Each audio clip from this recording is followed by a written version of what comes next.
I never thought that the later years of my life would feel so quiet and yet so unbearably loud inside my own head. A strange contradiction that has become my daily companion ever since my wife passed away 6 years ago, and my only son, Brian, began drifting further and further from me, not in distance because he still lives only 30 miles away in Minneapolis, but in every way that matters, in his attention, in his warmth, in his willingness to listen to me as a man and not just as an aging relic who has outlived his usefulness. I am 74 years old, and though my body is weakened, my knees ache in the mornings, my breath shortens when I walk too far, and my hands tremble slightly when I hold a cup of coffee, I have never considered myself feeble, not in spirit, not in mind, not in dignity, yet with every passing year I feel the world and even my own family trying to convince me otherwise, as if age alone had stripped me of the right to speak with weight, as if my tears or my laughter had lost meaning simply because they come from a face lined by time.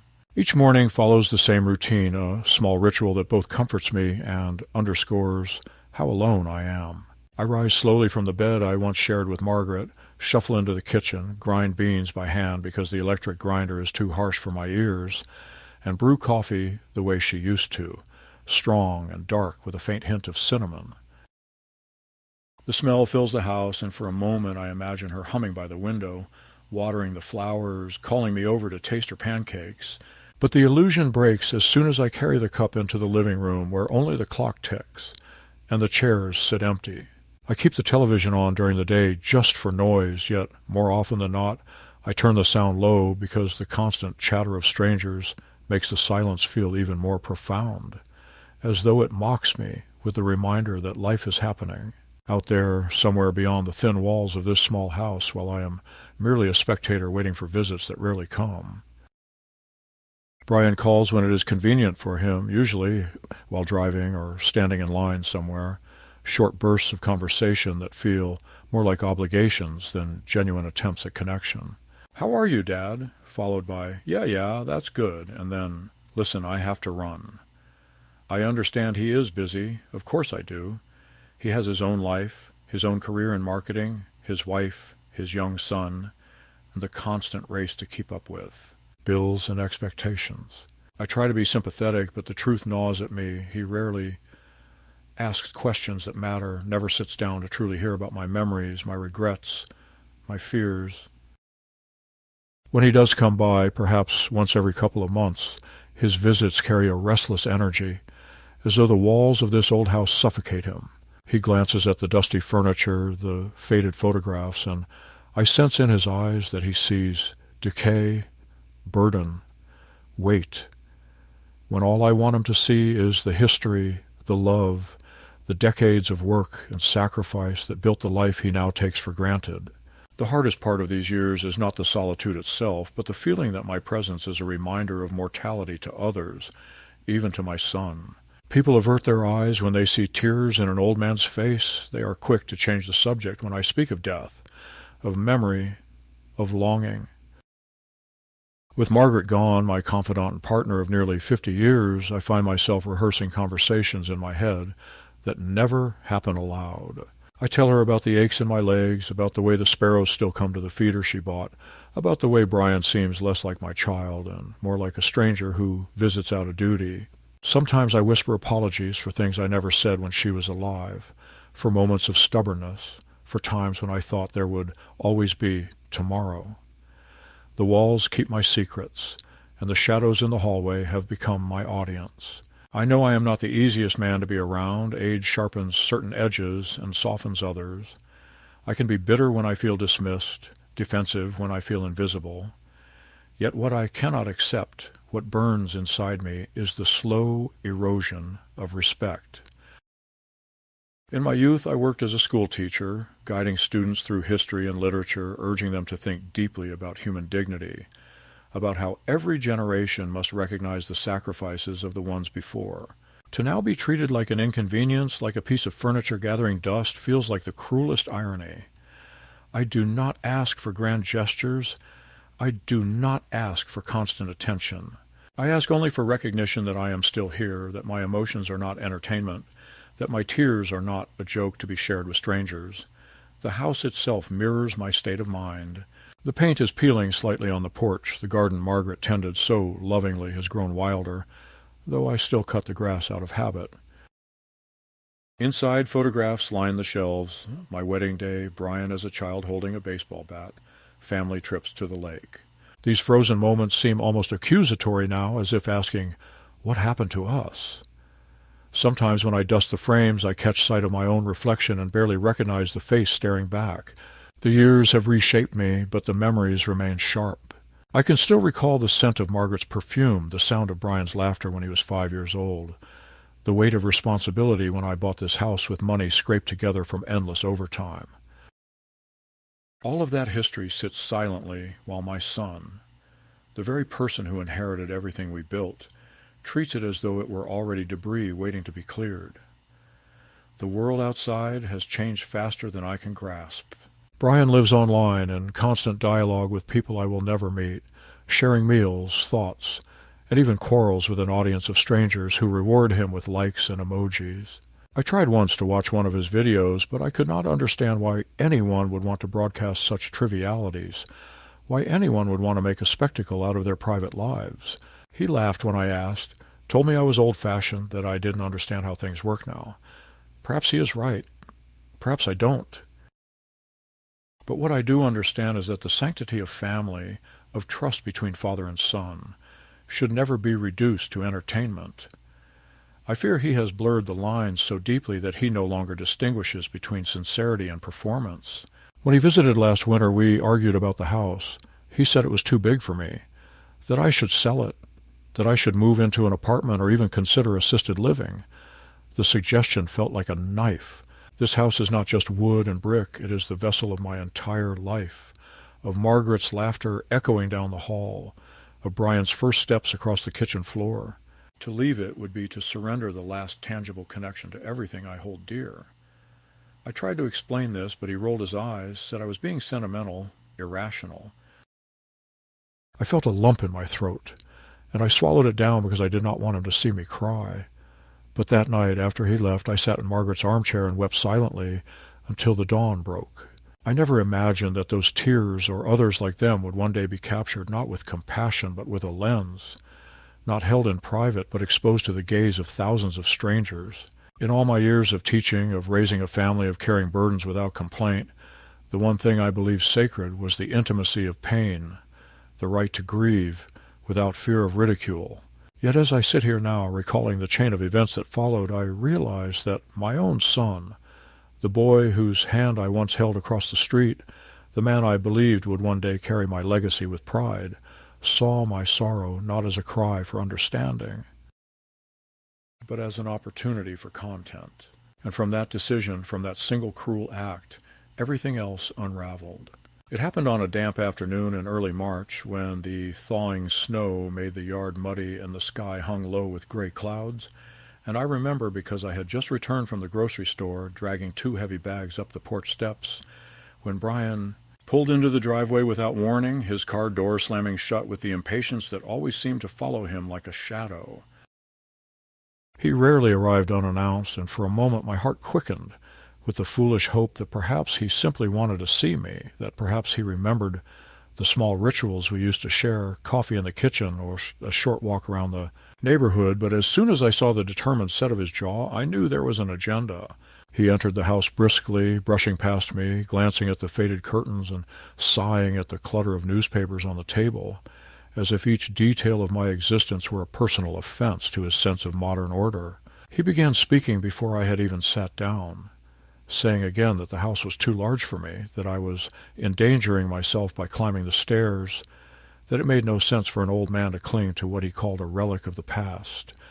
And his words carried the sharpness of someone rehearsing a speech he had given already to others, perhaps to his wife or to friends, as if my life could be summarized in a bullet point about inefficiency.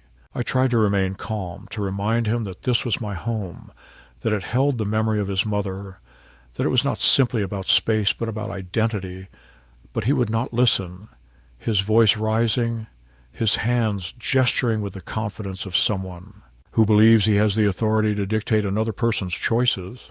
My throat tightened as I realized that once again he did not see me, did not hear me, did not recognize that my tears and fears were as real as his ambitions. And in that moment, something inside me broke. I felt the heat rush to my face, my eyes filling with tears, and before I could stop myself I was sobbing, not with the quiet dignity I usually try to maintain, but openly, my shoulders shaking, my voice catching as I tried to speak, though the words made little sense. I remember saying his mother's name, telling him that she would never have wanted this, that she had loved this house, that she had wanted us to stay rooted, and I cried for her, for myself, for the years of being dismissed. For a fleeting instant I thought my vulnerability might reach him, that seeing his father in such raw pain would soften the hardness in his eyes, but instead he did something I could not have anticipated, something that turned that private moment into the seed of my greatest humiliation. He pulled his phone from his pocket, tilted it toward me, and, with a strange mixture of amusement and irritation, told me to just let it out, because people need to see what it's like dealing with you. At first I didn't fully grasp what he meant. I thought perhaps he was making a cruel joke, but then I saw the tiny red light on the screen and realized he was recording me, capturing my grief as though it were a performance to be consumed. My instinct was to turn away, to shield myself. But my body was too heavy, my hands trembling, and I sat frozen as he circled slightly, angling the phone to capture the tears on my face, the way my voice cracked when I whispered that I missed his. Mother. I told him to stop, my voice breaking, but he only laughed lightly and said, "Dad, relax. It's just a video. Maybe it will even help you get some sympathy." He had no understanding that sympathy given by strangers in the digital void is not comfort. The true comfort comes only from the embrace of someone you trust, and in that moment he was stripping trust from me more cruelly than any argument ever could. The betrayal stung sharper than the cold wind that whistled through the crack in the window. This was my son, my own blood, and he was treating me not as a father but as a subject, a spectacle, a character to be shaped and posted. I felt humiliated, violated, and yet powerless, because the authority I once had over him as a child had long since eroded, and now the balance of power had shifted entirely. He held the camera, he held the narrative, he held my dignity in his palm, ready to upload it to a world that had no context for my tears, no memory of the man I had been before age bent my back and sorrow hollowed my chest. After he finished recording, he pocketed the phone with a satisfied air, saying almost casually that he might share it, because people love authentic stuff, and that maybe I would even go viral, as though virality were some form of redemption, some twisted currency of value. I sat silently, my face wet, my heart pounding with shame, and I wanted to scream at him that authenticity is not something you exploit, that my grief is not his ladder to attention, but the words tangled in my throat, too exhausted to fight. He patted my shoulder with a gesture that felt more mocking than comforting, told me I should get some rest, and then left, leaving me in the heavy silence of the living room with nothing but the echo of my sobs and the knowledge that something irreversible had just occurred. That night I could not sleep. I lay awake, staring at the ceiling, imagining where that video might end up, who might see it, whether he truly intended to share it or whether it was just another cruel bluff. The idea of strangers watching me cry, of colleagues from my teaching days stumbling upon it, of neighbors whispering behind closed doors, filled me with dread. I had always believed that the home was a sanctuary, that within these walls my weakness was safe, but now even here I felt exposed. My mind spun through possibilities, each more terrible than the last, and I felt myself shrinking inside, as though my very identity were being erased by that glowing screen. The next morning, when I finally dozed off and then woke to the sound of my phone buzzing on the nightstand, I saw messages from acquaintances I had not spoken to in years, each one hesitant, awkward, asking if I was all right, if I needed help, some even attaching links. My hands shook as I tapped the screen, and there it was, my face, swollen and red, my voice breaking as I spoke Margaret's name, My body slumped like a broken reed. The caption Brian had written above the video was short, almost playful. When your dad just can't handle reality anymore. My heart stopped. He had done it. He had turned my private breakdown into public content. I sat there staring at the screen, unable to breathe, feeling as if the walls of the room were closing in, because now it was no longer just a betrayal between father and son. It was a betrayal before the entire world. And though I did not yet know how far the ripples would spread, though I could not yet imagine the storm that would follow, in that moment I understood that the line had been crossed, that something sacred had been shattered, and that nothing between us would ever again be the same. When I saw the video already loose in the world, no longer in my son's pocket, but floating in the endless current of strangers' feeds, the first sensation was not anger, not even sadness, but a kind of hollow disbelief, as though I had slipped out of my own body and was watching someone else's humiliation, some frail old man caught crying in his living room, unaware that a camera was pointed at him, unaware that his own son was turning him into spectacle. And it took me a long minute before I accepted that the figure on the screen was me, that the wet cheeks, the trembling lips, the incoherent words about Margaret were my own, that my grief had been stolen, packaged, and released to the appetites of an audience that devours such things without reflection. The comments began flowing quickly, a stream beneath the video, and I could not resist reading, though each word felt like a lash. Some laughed outright, writing little barbs about Grandpa Meltdown or someone get this man a retirement home. Others offered pity in the shallow way that online strangers do, tossing out phrases like, so sad lol, or this is why old people shouldn't be left alone. And still others mocked more cruelly, imitating my broken voice with written gibberish, twisting my pain into a meme. I should have closed the screen, should have turned the phone off and shielded myself, but curiosity mixed with horror kept me scrolling, and soon I saw comments that cut deeper because they were not about me directly, but about Brian. People asking how he could do this to his father, asking what kind of son points a camera at his parent in such a state, asking why he thought this was acceptable. The divide in the comments confused me, for half of them saw me only as comic material, while the other half condemned him. But in either case I was stripped of dignity, reduced to an object, either of ridicule or of pity, neither of which I had sought. I felt exposed, naked in a way I had never felt, even in moments of real vulnerability, because grief shared in the presence of a loved one is one thing. Grief displayed to strangers is another entirely, and I realized that the sanctity of privacy had been violated in a way that could never be undone. When Brian called later that day, his voice carried a strange pride, as though he expected congratulations, saying that the video was blowing up, that it had already been shared thousands of times, that people were engaging with it, that maybe we could even monetize it. And when he said we, I felt a sharp jolt in my chest, because what he really meant was himself, his own channel, his own following, his own craving for validation. I tried to speak, my words halting, asking him if he understood what he had done, asking if he realized how ashamed I felt, but he brushed it off, laughing lightly, saying I was overreacting, that people cry all the time online, that authenticity is valuable, that I should be glad people were noticing me at all.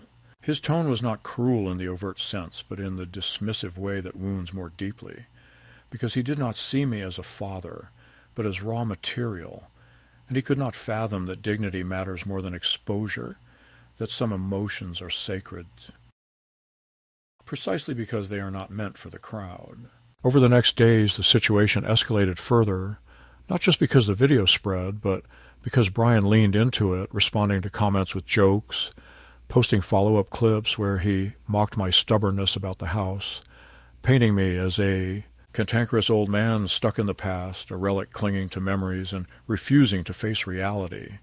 And he even told anecdotes about me that were half true at best, stories designed to entertain but twisted in ways that made me seem ridiculous. I listened in disbelief as he described me forgetting to turn off the stove, which had never happened, or claimed that I once accused the mailman of stealing from me, another fabrication, and I realized he was crafting a caricature of me for his audience, a character they could laugh at, pity, shake their heads at, all while he collected their attention. The betrayal deepened with each post because it was no longer a single lapse in judgment. It was a pattern, a deliberate choice to trade my image for his relevance. The phone began to ring with uncomfortable regularity, neighbors calling under the guise of concern, but I could hear the hesitation in their voices, the curiosity, the unspoken knowledge that they had seen me break down online. One even mentioned she had watched the clip with her grandchildren who thought it was kind of funny, and she said it as though it were harmless, but I felt my stomach twist, because my pain had become entertainment in living rooms beyond my reach. I stopped answering the phone after that, stopped going out except when necessary, because I could feel eyes on me, imagine whispers following me down the grocery aisle. Though perhaps some of that was paranoia, it did not matter because the damage was done. I no longer felt secure in my own community, no longer felt that I could walk with my head high. What stung most was the shift in how Brian looked at me. When he visited again, I hoped for remorse, for an apology, but instead he acted as though nothing serious had happened, boasting that he was getting new followers, that people were demanding more, and he teased me, asking if I would cry again so he could capture part 2. I stared at him, speechless, unable to comprehend how the boy I raised, the child I once carried on my shoulders, the young man I supported through college, could regard me with such detachment, as if I were a stranger he had stumbled upon and decided to exploit. When I finally found the words telling him I felt betrayed, that I had lost trust in him, his expression hardened, and he snapped that I was being dramatic, that I should be grateful he cared enough to even visit, that most old men my age were ignored completely. His words struck like blows, each one erasing decades of sacrifice, of love, of fatherhood, until I sat there in silence, too weary to argue. That evening, after he left, I returned to the video one last time, forcing myself to watch it from beginning to end, listening to the way my voice cracked, watching the tears trace down my cheeks, hearing the faint scoff in Brian's voice behind the camera. And I realized with devastating clarity that the person in the video was no longer me in the eyes of the world, but an image, a meme, a symbol for whatever narrative people wanted to project. I had lost ownership of my own grief.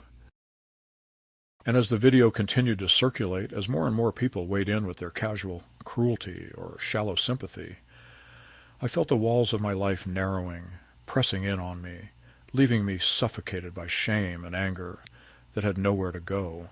That was the first escalation. Not simply the release of the video, but the realization that my private sorrow had been weaponized, that my son was complicit in turning me into a character, and that the world was eager to consume me without care for the man I truly was. It was the moment when the betrayal solidified, when hope that this was a mistake dissolved, when I understood that my humiliation was not temporary but permanent, etched into the endless archive of the internet, and that the line between father and son had fractured beyond repair. The breaking point came not from the humiliation of neighbors or the endless stream of strangers mocking me online, but from the moment I accidentally stumbled upon the video again, not on my phone where I had already tried to avoid it, but on the screen of a laptop in the library when I went there one afternoon to read the newspaper and escape the confines of my silent house. I sat down at a public table, opened the browser to check the weather, and there it was on the home page of a news site, my own face distorted by tears, my voice captured in a cruel headline that read, "Elderly Father Breaks Down in Viral Clip," and underneath, the article dissected me as though I were a case study, describing me as an emblem of generational conflict, turning my private collapse into some shallow cultural talking point.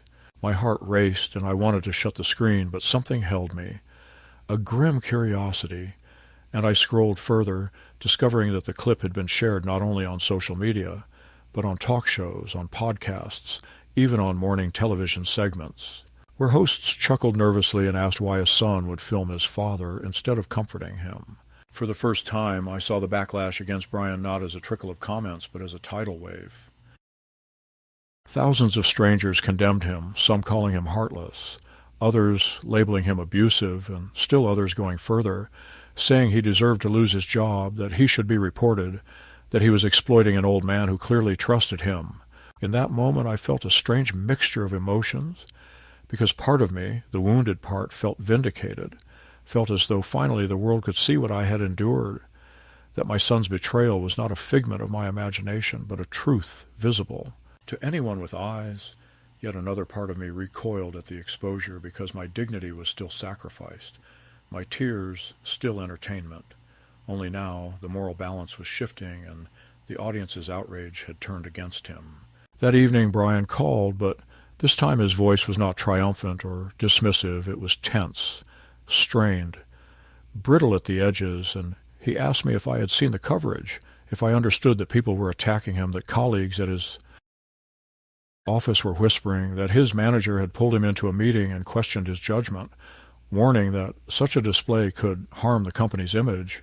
He tried to put the blame on me, saying if I had not been so emotional, if I had not cried like that, none of this would have happened. And hearing those words, I felt a surge of anger rise in me, sharper than any before, because he still could not accept responsibility, still twisted the narrative to make himself the victim, when in truth he had chosen to press record, he had chosen to upload, he had chosen to laugh while I wept.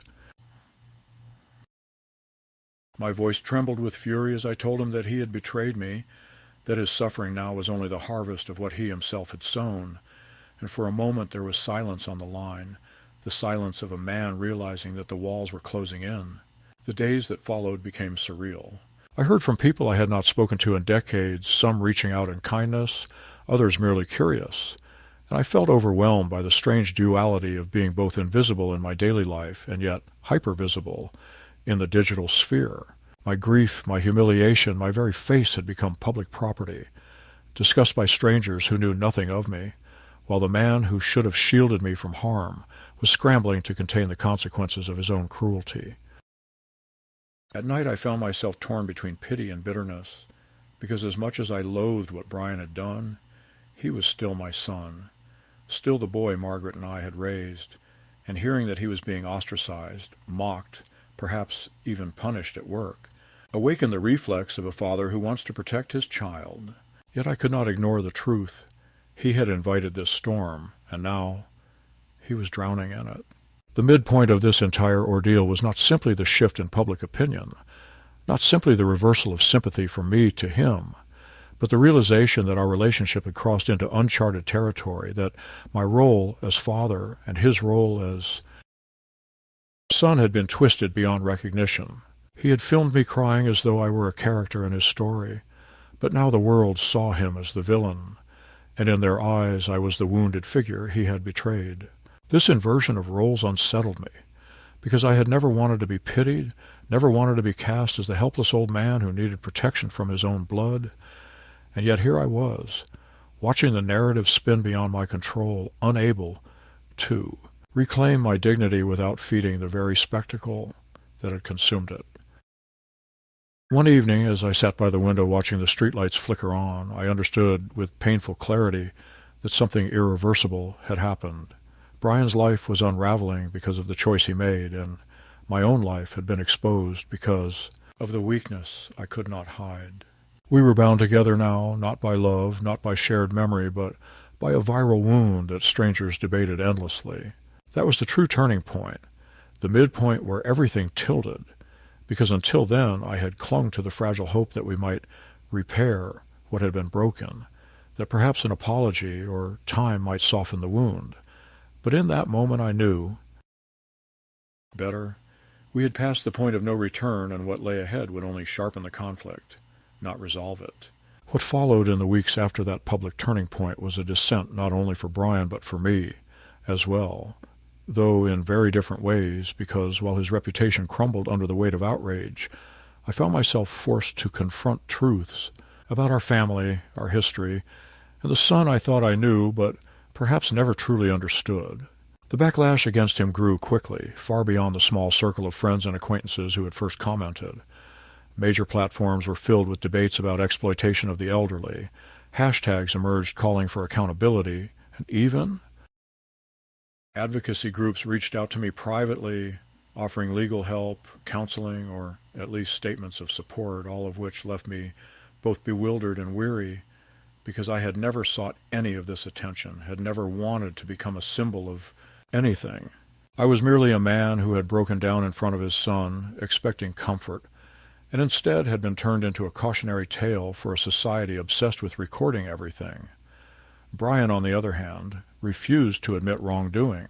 When we spoke on the phone, his voice was sharp, almost accusatory, telling me I had ruined his life, that my inability to control my emotions had cost him his career, because after his employer received a flood of complaints, they suspended him and later let him go, citing damage to the company's image.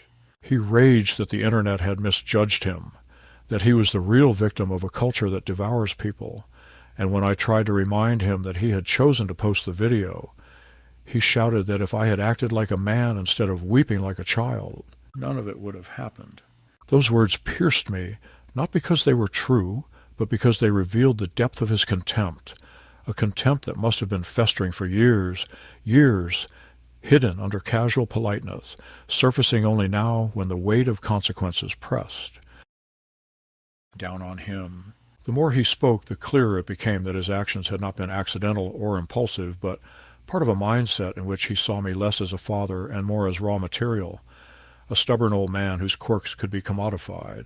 He admitted, almost without shame, that he had considered starting a whole series about life with a difficult dad, where he would document my supposed forgetfulness, my resistance to change, my emotional outbursts, painting himself as the long-suffering son saddled with an impossible parent.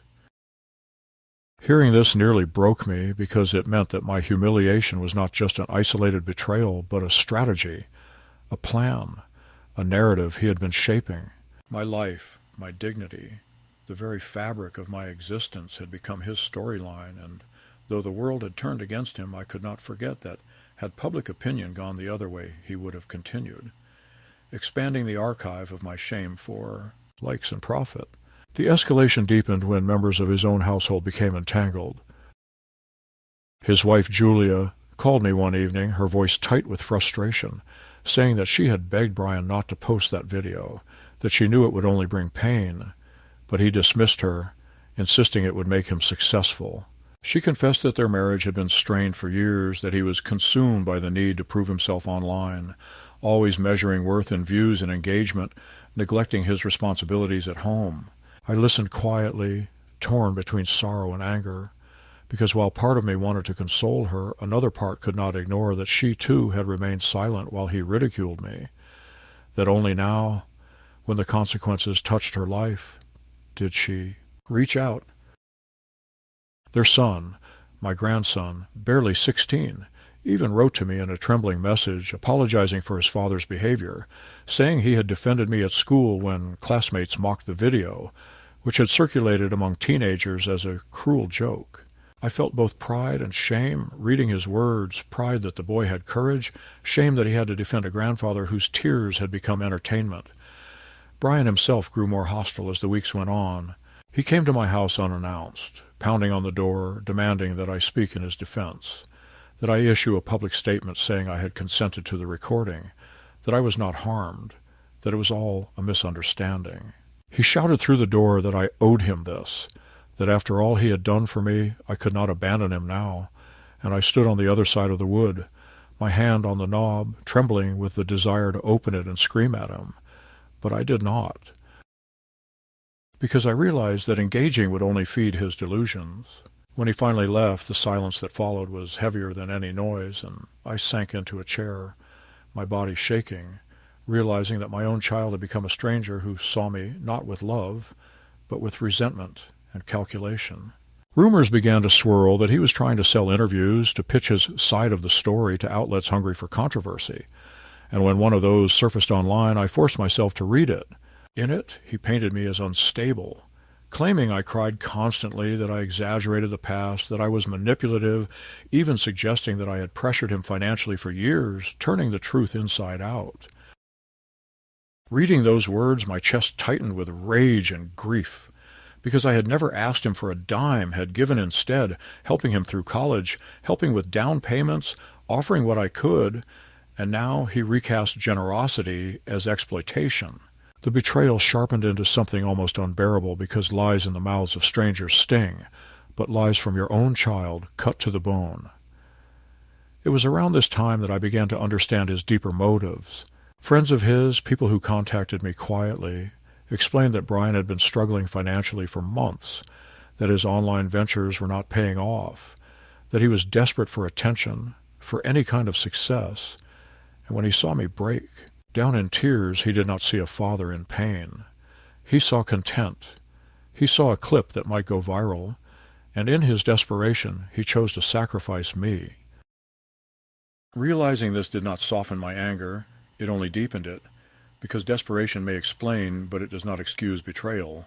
He had stood at a crossroads where he could have offered compassion or exploitation, and he chose the latter, revealing the truth of his character. The second escalation was not merely the collapse of his public image, but the unmasking of his intentions, the exposure of how far he was willing to go to save himself even at my expense. He no longer saw the damage done to me as relevant. Instead, he saw me as an obstacle standing between him and redemption. He pleaded, demanded, threatened, oscillating between self-pity and rage, each conversation with him like walking on a tightrope stretched over a chasm of resentment. At times I even feared he might harm me, not physically perhaps, but legally or reputationally, twisting stories until the blame fell squarely on me, and this fear, new and corrosive, hollowed me further. One night, unable to sleep, I sat in Margaret's old chair and thought about the son I had raised, the boy I once carried to the park, the teenager I watched graduate, the man I supported as he built his own family.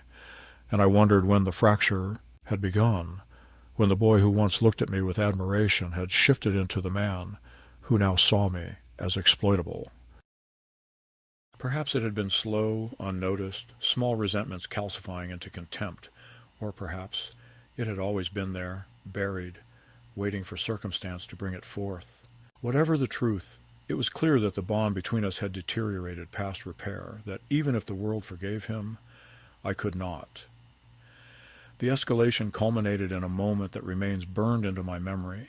He returned to my house after weeks of silence, his eyes bloodshot, his hands shaking, and he accused me to my face of destroying his future. He said I had betrayed him by not standing beside him, that my silence was proof I never loved him, that I wanted to see him fail. I looked at him, at the man my son had become, and for the first time I felt no urge to argue, no urge to defend myself, only the heavy clarity that he had chosen this path. I told him quietly that he had betrayed himself long before he betrayed me, that all I had ever wanted was to be respected as a man, not paraded as a joke, and that until he understood that, he would remain lost. He stood there trembling, rage and desperation etched into his face, then turned and stormed out, slamming the door so hard the walls shook, leaving me in a silence that was not empty but final, a silence that marked the death of something between us. The breaking storm arrived on a Sunday evening when Brian demanded that we sit down together for what he called a family dinner, insisting that his wife and their son be present because he wanted, in his words, to clear the air once and for all. I knew before I even walked into their house that this would not be reconciliation, that it would be confrontation. Yet something inside me urged me to go, perhaps a final test of whether there remained even a fragment of the bond I once believed. Unshakable. The dining room was bright with too much light, the table set carefully, but the atmosphere was taut. Every gesture weighted with unspoken accusation. Julia sat with her hands folded tightly, her eyes darting between us. Their boy kept his gaze on his plate, clearly embarrassed, and Brian began to speak with the forced composure of a man who has rehearsed his grievances 100 times. He accused me directly of destroying his career, of letting strangers dictate our private lives, of refusing to support him publicly, and each sentence was sharper than the last until he was no longer composed but shouting, his fist slamming the table so hard the cutlery jumped. I listened in silence at first, letting him pour out his fury, but as his words grew crueler, calling me weak, manipulative, selfish, accusing me of enjoying his downfall, something inside me hardened. For months I had endured humiliation, pity, the shame of being reduced to a caricature online, but in that moment, faced with the raw venom of my own son, I felt a clarity that had eluded me. I told him in a steady voice that he had betrayed me, not the other way around, that he had filmed me in my most vulnerable moment and paraded it for strangers, that he had chosen to turn his father into a spectacle instead of an elder worthy of respect, and that the consequences he now faced were nothing more than the echo of his own actions. The words surprised even me because I spoke them without anger, without tears, but with the calm weight of truth, and I saw them land on him like stones. He tried to shout me down, but I did not stop. I told him that I had carried him as a child, that I had sacrificed for his education, that I had stood by him through failures and hardships, and that never once had I asked for repayment, only for dignity, only for the simple recognition of my humanity. I told him that when he lifted that phone and pressed record, he had severed something deeper than trust. He had cut through the very fabric of our relationship, and that no amount of excuses or self-pity could repair what he had destroyed. My voice rose finally, not in a shout, but in the tremor of conviction, as I told him that a man is measured not by his followers, not by his views, not by the shallow applause of strangers, but by how he treats those who trust him most. And by that measure he had failed utterly. For a long moment the room was silent except for the sound of my breathing. Julia's eyes glistened as if she wanted to speak but could not. Their son stared openly now with something between fear and respect, and Brian sat frozen, his mouth half open, the anger in his face flickering into something more fragile, though whether it was shame or merely shock, I could not tell. He muttered that I was cruel, that I did not understand how hard life was for him, that I was old and out of touch, but the words no longer carried weight. They sounded hollow, rehearsed, and even he seemed to know it. He pushed back from the table, stood abruptly, and left the room, the slam of the door echoing through the house. And I sat there in the heavy silence that followed, feeling not triumph, not victory, but a strange calm, as though I had finally spoken. The truth that had needed to be spoken regardless of whether it was heard. The climax was not in his rage or even in my defense, but in the quiet realization that I no longer feared his judgment, no longer sought his approval, no longer carried the desperate hope that he would see me for who I was. I had given him every chance to honor the bond between us, and he had chosen betrayal. Now I had answered, not with fists, not with vengeance, but with words that laid bare the truth. For the first time in months I felt the weight lift slightly from my chest, not because the wound was healed, but because I had reclaimed my voice, my dignity, the right to say, I am a man, I am your father, and I will not be reduced to a spectacle. In the weeks after that final confrontation at Brian's table, my life settled into a strange and unexpected quiet, not the heavy silence of shame that had filled the house before, but a gentler stillness, as though a storm had passed and left behind broken branches, yet also clearer skies. Brian stopped calling altogether, and though at first I waited by the phone, expecting perhaps an apology or at least a word of reconciliation, eventually I realized that the silence was not absence, but a kind of truth. He had chosen distance. He had chosen resentment, and I could no longer chase him.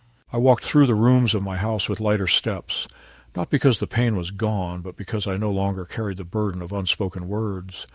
I had told him everything, and whether he listened or not was no longer mine to control. The world, fickle as it always is, moved on quickly. The video that had once dominated comment sections and headlines was soon buried under new scandals, new spectacles, new stories that consumed the public's attention. Occasionally someone would recognize me at the grocery store or church, offering a sympathetic nod or a brief word of kindness. But more often than not I was left alone, free again, to exist without being dissected. I discovered, almost with surprise, that solitude without humiliation can be peaceful, that a quiet evening with a book or the simple ritual of brewing coffee can carry a dignity of its own when no one is mocking you from behind a screen. What I had lost was undeniable, the trust between father and son, the possibility of growing old with his support, the comfort of knowing that my vulnerability would be met with love rather than exploitation. Yet in that loss there emerged something unexpected, a new circle of people who offered me solidarity. Neighbors who had once been distant began to stop by with small gestures, a meal left at the doorstep, an invitation to join them for church suppers, and slowly I felt less invisible. Even more surprising were the letters that came in the mail from strangers who had seen the video and felt compelled to reach out, not with pity, but with recognition, saying that they too had been betrayed by family, that they too had been turned into burdens rather than parents, that they too struggled with the loneliness of age. Their words, handwritten and imperfect, reminded me that my suffering was not singular, that across countless houses and lives, others carried similar wounds. I began attending the community center twice a week, something I had resisted for years, thinking it was a place only for the very old, the frail, the forgotten. But I found instead companionship, men and women with stories as heavy as mine, laughter that still broke through despite everything, resilience in faces marked by time.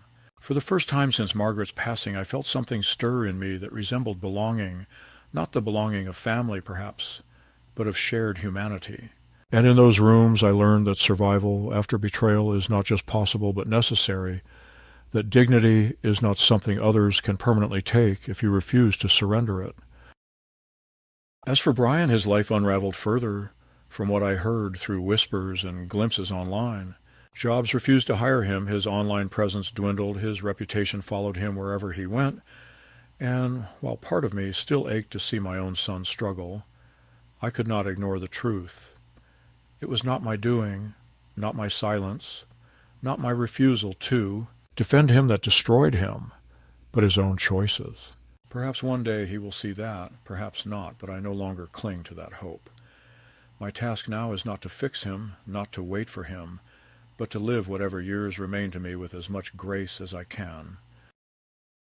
Sometimes in the evening I sit by the window and watch the sparrows gather at the feeder Margaret once placed, and I think of her voice, soft and steady, telling me that storms do not last forever, that wounds do not define us, that even betrayal can teach us something about strength. I whisper her name, I thank her for the years we had, and I find peace in the knowledge that, though my son may have cast me aside, I am not erased, not broken beyond repair. The world saw my tears, yes, but it also saw his cruelty, and in that exposure a kind of justice was served. I remain here, alive, breathing, drinking my coffee, tending my small garden, carrying memories that no camera can capture, and that, in the end, is enough.